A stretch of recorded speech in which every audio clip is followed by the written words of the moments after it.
You're listening to the Family Podcast from PursueGOD.org.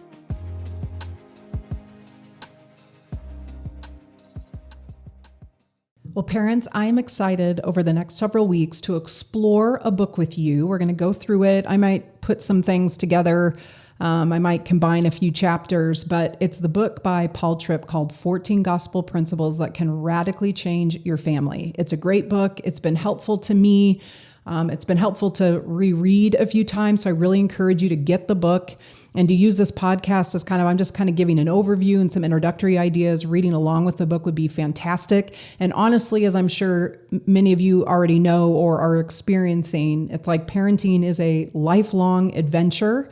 And I'm sure there's times where you're feeling like this is great and easy. And then there's been other times where it's like, this is the hardest thing I've ever done in the world.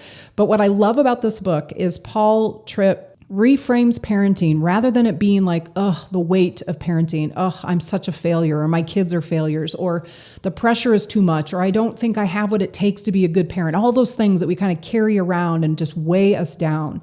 He's reorienting and recentering the goal of parenting through the lens of the gospel. That through a relationship with Jesus, first and foremost as a parent, is going to change you and your heart, but that ultimately our job to shepherd our children's hearts to know Jesus, to embrace the gospel message, to recognize that they're broken, that they need a sinner, that they can have a new identity in Christ, that the old way, the sin nature, can be subdued by the power of the Spirit in their lives. And so over the next few weeks, we're going to explore these principles that he's come up with through that lens. And maybe for some of you, this is what you need to hear. Maybe some of you are just trying to go by survival mode every day, that this is a philosophy that carries you from infancy up to high school of how to view your role as a parent and how not to view your role as a parent.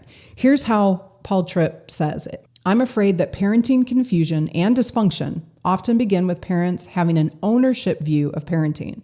It's seldom expressed and often unconscious, but it operates on this perspective of parenting. These children belong to me, so I can parent them the way I see fit.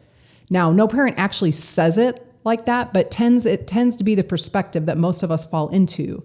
In the press of overwhelming responsibilities and a frenetic schedule, we lose sight of what parenting is really about. And here's how he would describe what the role of parenting is. Every child in every home, everywhere on the globe, belongs to the one who created him or her.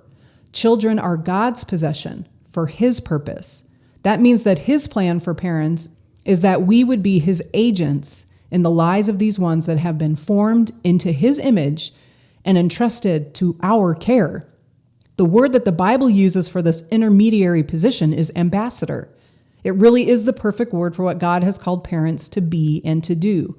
The only thing an ambassador does, if he's interested in keeping his job, is to faithfully represent the message, methods, and character of the leader who has sent him. So parents, the idea here is that we are entrusted with these precious kids, but the pressure and the ability to be the change agent in our kids' lives is not dependent on us. We are the intermediary. We're the ambassador, that we're representing God and his character and his design and his rules, and we're passing those on to our kids, but we recognize that we don't have the ability to do that heart change. Only God can do that, but we point our kids to him. Ultimately, parenting is not first about what we want for our children or from our children, but about what God in his grace has planned to do through us in our children.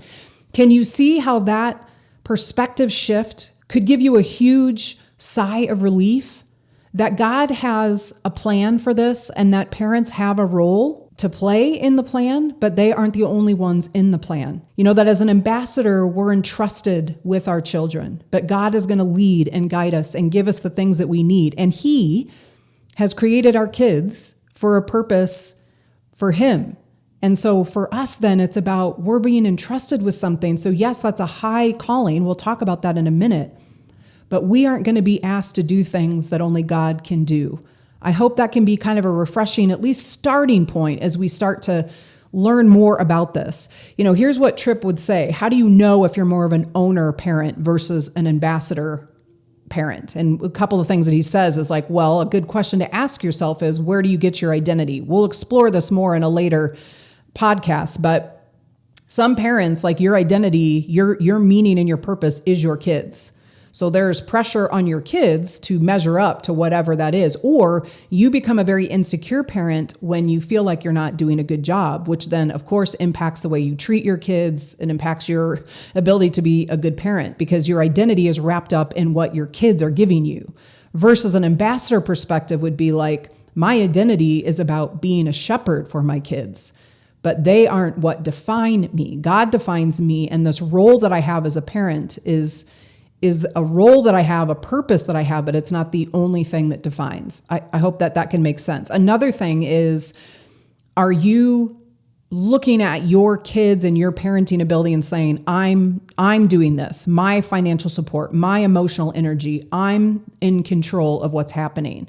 An ambassador mentality would say, only God can change their heart. I'm just going to be faithful to what God asks of me as a parent. But I recognize that it's not my words, my actions, and my money that are producing the ultimate change. Another question along with identity is like success. Are you feeling like bolstered and feel your self-esteem is in when your kids do well, when they have accomplishments, when they win awards, then you're feeling really good about yourself? Or when they're struggling and you have wayward kids, do you go into like a deep depression? Because again, this idea of the owner parent is like you feel like as the parent, you have a direct impact on the end result of your kids. Whereas an ambassador is saying, no, I have a role to play, but there's an ultimate authority and it's God. And I'm just part of the plan of shaping these kids. But God is the ultimate heart changer. So those are just a couple of things to keep in mind, that parenting really is less about managing just the outcomes and just looking at behaviors, and really more accurately reflecting just the heart of God in your kids, recognizing that He's going to be the one that does the changing in the end. So that's just kind of a little bit of an intro and a setup, and I want you to keep that in your mind. The ambassador role versus an owner parent, where you feel like it's controlled totally and completely by you, versus I'm just part of the plan. Okay. So the first principle that he talks about is the principle of calling. And here's what it is. Nothing is more important in your life than being one of God's tools to form a human soul. Now, for many parents, I know this is true for me. We feel like family and those active parenting years are like a season to survive rather than a calling to steward. And we think once we get through this stage, life's going to calm down and be easier, and I'm going to be a happier person. I mean, I remember that many times when my kids were young, where it's hard to find a babysitter, so you're never really getting out. You don't have a lot of adult interaction. You just feel a little bit trapped by the responsibility, right? And how much your kids depend on you. And I just remember feeling lonely. And I remember thinking, gosh, I can't wait till my kids are old enough to have a babysitter or stay home not have a babysitter, be able to stay home by themselves so I don't have to have a babysitter, right? That we kind of can have that mentality where it's like, just survive it, just get through it, right? And again, to what Tripp is calling us to is that if we see parenting as this calling, this special stewardship opportunity we have in the lives of our kids, then it's not just about getting through it. It's not just about survival mode. It's about purpose. It's about being on mission with God. And that can change our attitude. It can change our energies. Here's something powerful to remember, that God chose you as the parent for your kids. So their precious little personalities are matched with you and your personality and your strengths and your weaknesses. Like, it's all part of God's plan. It's not by accident you end up with the kind of kiddos that you have. And it doesn't mean that when we understand the special calling that we have, that we get to partner with God in shaping the heart of our kiddos, that it doesn't mean you feel fully equipped for the job. I think that's important for me to say that. I know I needed to hear that. But what it does mean is that God promises that He's going to be with us. He's going to give us what we need. He's going to provide. He's going to give us wisdom and insight.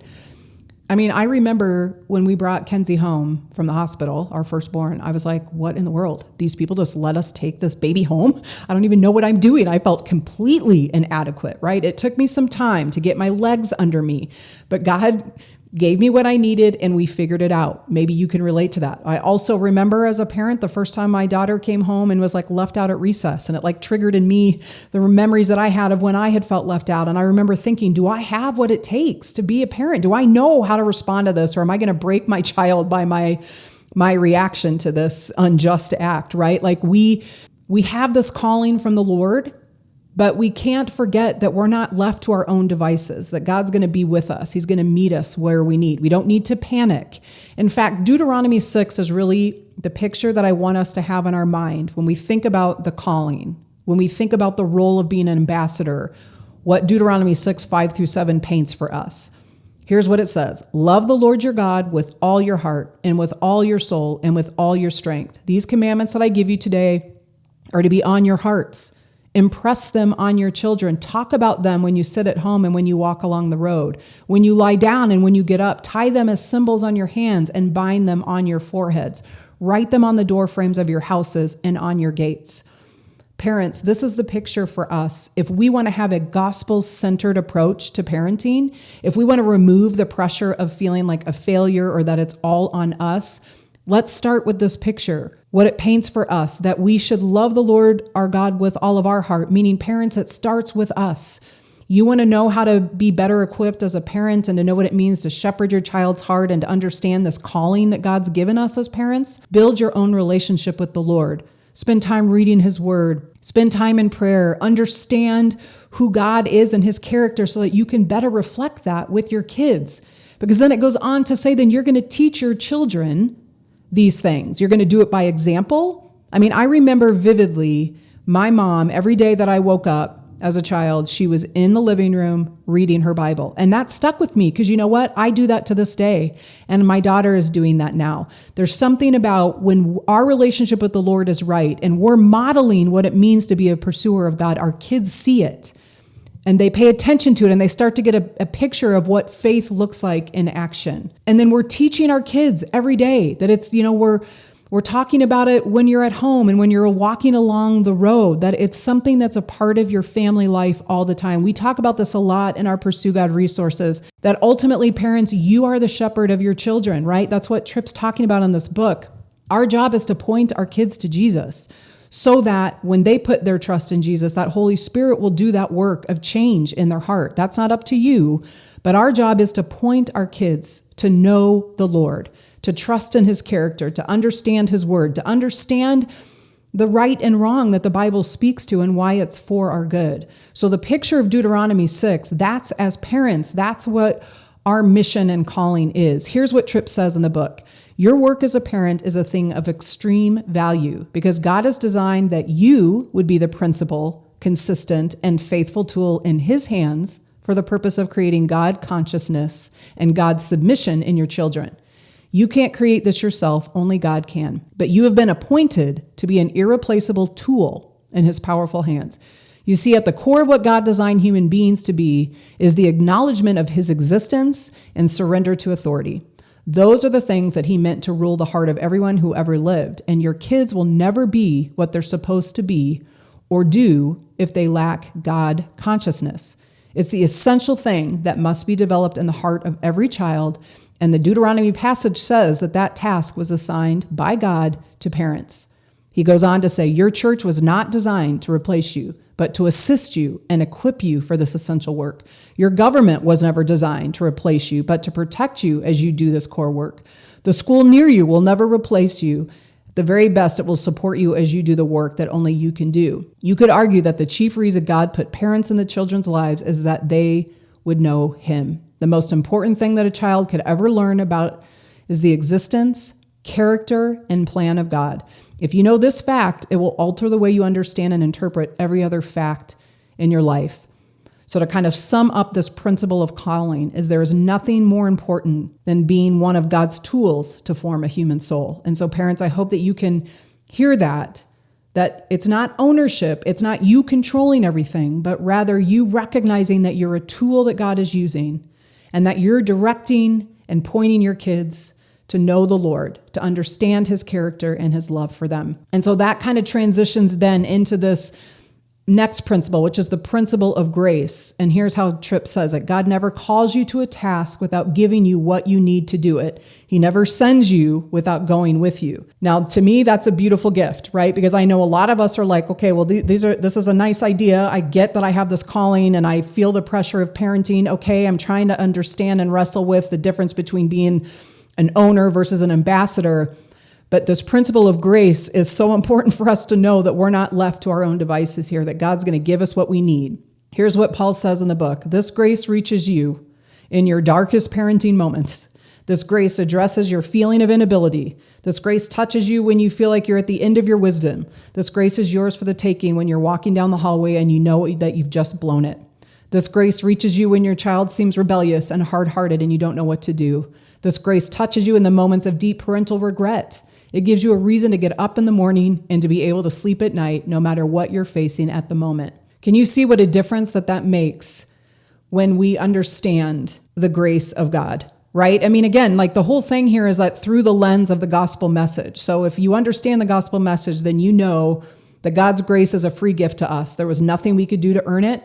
He gave it to us because he loves us, and we just have to accept the gift. So even with our kids, parents, we have to have this principle of grace in mind, first for ourselves, recognizing that we are broken, that we make mistakes, but then to be able to extend that grace to our kids and in our parenting, that our posture changes. Again, when you go back to the owner kind of parenting, it's like you've got your thumb on your kid and it's like, just perform the way I want you to perform. Just do what I'm telling you to do. But there's nothing about the heart to that. It's not teaching them about why they should be obedient. Why does it matter that I should tell the truth? It's just perform, do what I'm asking you to do. And this principle of grace is so important for us to remember, because our approach then to how we go with our kids, especially when they disappoint and disobey, makes a big difference in the trust that we build with them, and really the attitude that we have towards parenting, that it isn't like this duty and this obligation. And it's like, oh my gosh, why are you such a disobedient kid? Why can't you learn the lesson the first time? It's so annoying. But rather to be like, listen, I'm a broken person. God's had to be patient with me. I'm learning things along the way. And as your parent, I'm going to help you too. And I'm going to be gracious towards you. So within this principle, then, the first and foremost, it's understanding our own brokenness, right? Colossians 3:12-13 says, therefore, as God's chosen people, holy and dearly loved, clothe yourselves with what? Compassion, kindness, humility, gentleness, and patience. Bear with each other and forgive one another. If any of you has a grievance against someone, forgive as the Lord forgave you. Parents, in this principle of grace, we have to be at the starting point of remembering what God has done for us. That Jesus has forgiven us. We need to be forgiving. Our posture needs to be one of forgiveness and grace and compassion and kindness and humility, right? Even towards our kids. Ephesians 3:20 says, now to him is able to do immeasurably more than all we ask or imagine, according to his power that is at work within us, to remember God is the one doing the work. We are not alone in this endeavor, that we are broken, our kids are broken, and we figure this thing out together, and we approach our kids with the same beautiful grace that God has given us. And honestly, parents, I remember some of my most impactful parenting moments where I feel like my kids were on the same kind of line with me was when I went to them to say, I messed up and I need to apologize. I raised my voice. I lost control there. I got angry, and that's wrong. And because I'm teaching my kids self-control all the time, right? One of the fruits of the Spirit. And so when I had moments where I was not reflecting that, me taking ownership of that and confessing that and asking for forgiveness from my kids, those are some of the best moments we had. Again, it was coming to my kids from a place of a grace standpoint, that I'm broken and you're broken, but this is what through the gospel message, through God working in us, that sanctification process, we can grow and learn. And what a difference that is than looking at our kids just wanting them to perform or have to measure up to some standard. And then when they don't, we get angry and belligerent. And it's just, you're not performing and doing what I'm asking you to do. And honestly, parents, what we need to remember is if we don't approach parenting, discipline with a heart of grace, what happens is we become very black and white. We become very legalistic in our parenting. And what it teaches our kids is, what do I need to do to get out of this? It might be like, okay, I'm going to obey you in this moment, but my heart is rebellion. My heart is resentment towards you and your rules, and you're mean to me and you're condescending. Whereas if we approach things with grace, it creates an environment where our kids can be like, okay, I messed up. My parents didn't overreact to that. Sure, there's a consequence for whatever that was, but I feel like my parents love me, they care about me, and they're going to work with me. It's a very different environment that you're creating. Here's what Tripp says in the book. Instead of approaching your kids with self-righteous anger, I move toward them as a sinner in need of grace, needing to confront a sinner in need of grace. God's plan is to make his invisible grace visible to children by sending parents of grace to give grace to children who need grace. And parents who know they need grace tend to want to give grace to children who are just like them.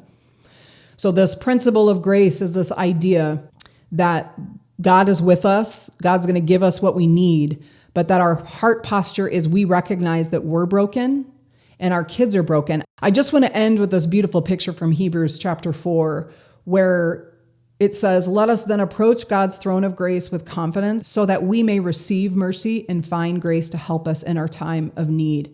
Man, how awesome is it that the God of the universe, perfect, allows us, through Jesus, access to him, that we can approach him with boldness and confidence because of his love for us, because of his grace for us.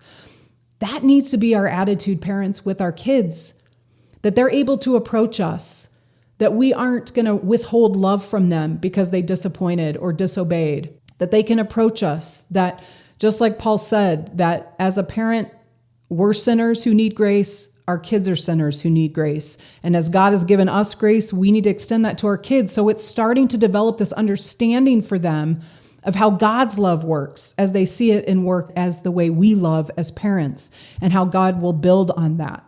So just to conclude today, we talked about the principle of calling and we talked about the principle of grace. The principle of calling is there's nothing more important in your life than being one of God's tools to form a human soul.